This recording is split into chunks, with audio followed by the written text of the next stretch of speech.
como ter relações saudáveis e ao mesmo tempo íntegras do ponto de vista relacional, do ponto de vista desse processo, né, que as pessoas pensam que existe, né, de diferenciação entre homem e mulher, existe no sentido quase que político, né? A gente sabe que a gente não pode negar que historicamente a mulher foi conquistando um poder, foi conquistando uma esfera, né, dentro do campo político e que hoje a gente tem que tomar um certo cuidado para que essa coisa do feminismo, essa coisa do poder que se deu à mulher não volte contra ela mesma, né? Porque no momento que ela entende que esse poder é um poder seu garantido por lei, ela passa a usar isso e os homens para se defender e que já tem bastante experiência nesse campo de batalha de defesa,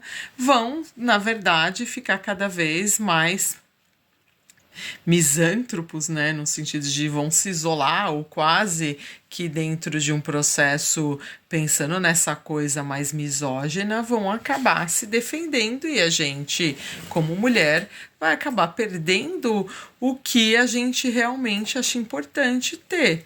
Querendo ou não, a relação ela é galgada pelas diferenças, relações, elas precisam ter essa diferença para que elas, na verdade, passe, né, por transformações. Eu acho que quando você pensa assim, às vezes você tem uma relação que é uma relação homem-mulher, heterossexual, mas dentro da psicologia mesmo ali relacional, você acaba vendo que é uma relação muito mais homoafetiva. Por quê? Porque ambos estão buscando uma igualdade, né? Existe essa coisa de que o igual, ele na verdade cria uma homogeneidade. E essa homogeneidade, ela praticamente funde o sujeito, né? Quando você pensa nessa coisa muito mais poética, funde esse sujeito no outro sujeito, e aqueles sujeitos que antes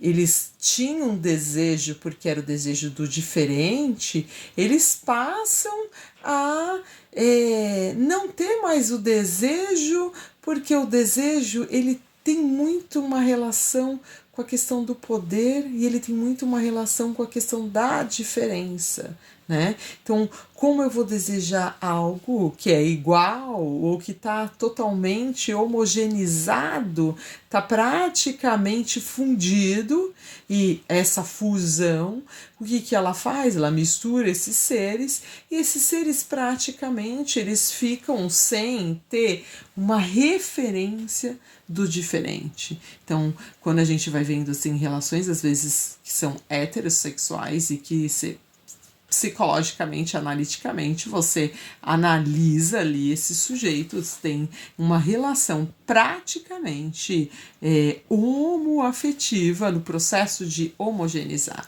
Óbvio que você pode ter uma relação homossexual, né, quando a gente fala que os sexos são iguais, mas o que mantém o desejo neste casal, o que mantém o desejo, às vezes, pode ser de um grupo de poliamor, que mantém o desejo circulante é justamente a circulação, quando a gente fala da questão fálica, né? E essa circulação fálica, ela tem a ver, sim, com uma ordem, né, que vai do processo de diferenciação, que é uma ordem que vai do processo do diferente, não uma diferenciação sexual só apenas.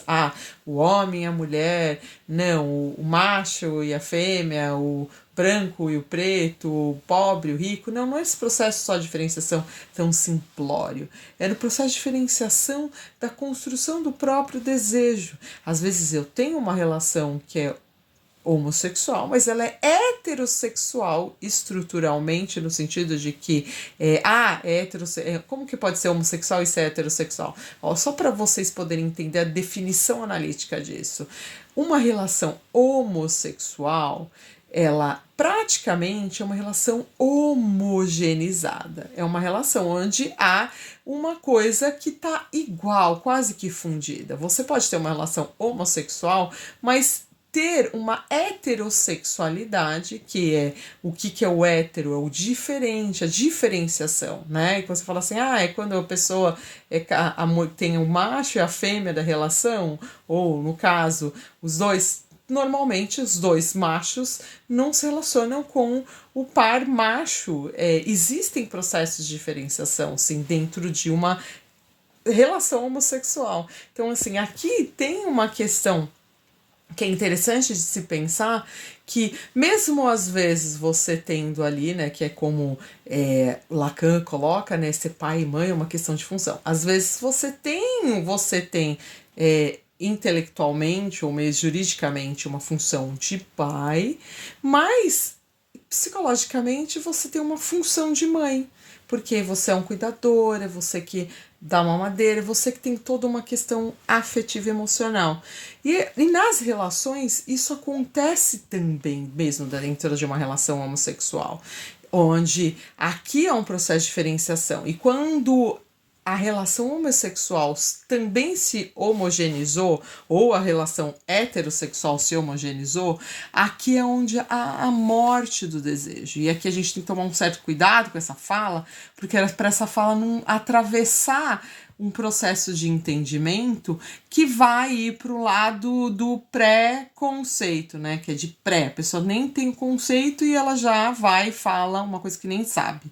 Então aqui, para que a gente não tenha esse pré-conceito, para a gente entender que, inclusive, esse pré-conceito significa que você precisa ainda trabalhar as questões conceituais para depois, né, você conseguir ter o conceito de verdade. Então aqui, quando você pensa nas relações homogêneas, né, são relações que o sujeito ele se funde no outro, o sujeito se perde no outro, o sujeito praticamente já não sabe mais quem ele é.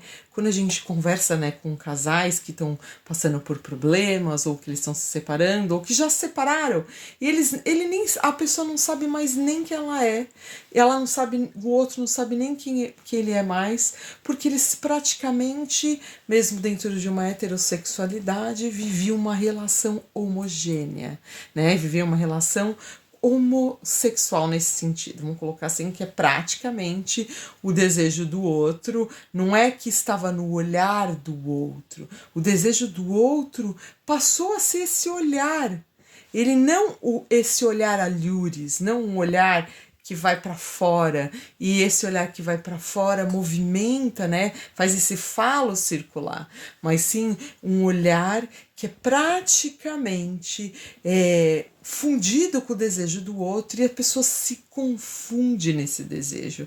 E aqui há uma confusão conceitual, intrínseca psicológica em relação a si mesmo, e essa confusão intrínseca psicológica em relação a si mesmo causa, né, nesse movimento do desejo aquilo que deveria ser o próprio desejo.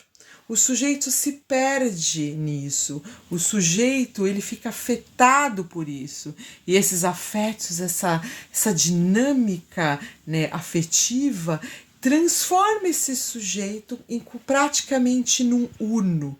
Ele passa a ser o outro passa a ser ele, e de repente eles se perdem.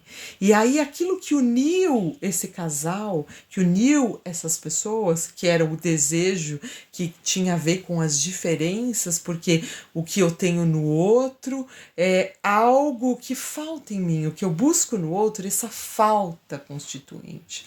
E o que o outro busca em mim é uma falta constituinte.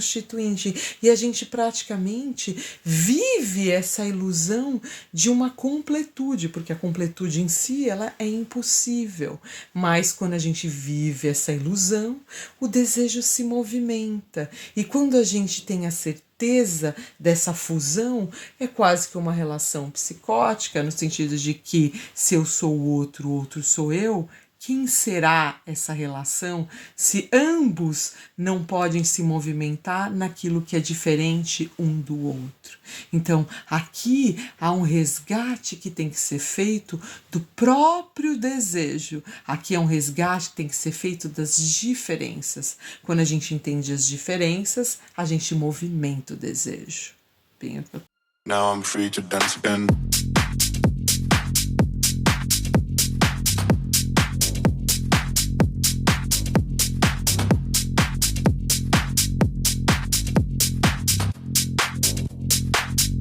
Now I'm free, just dance spin. This song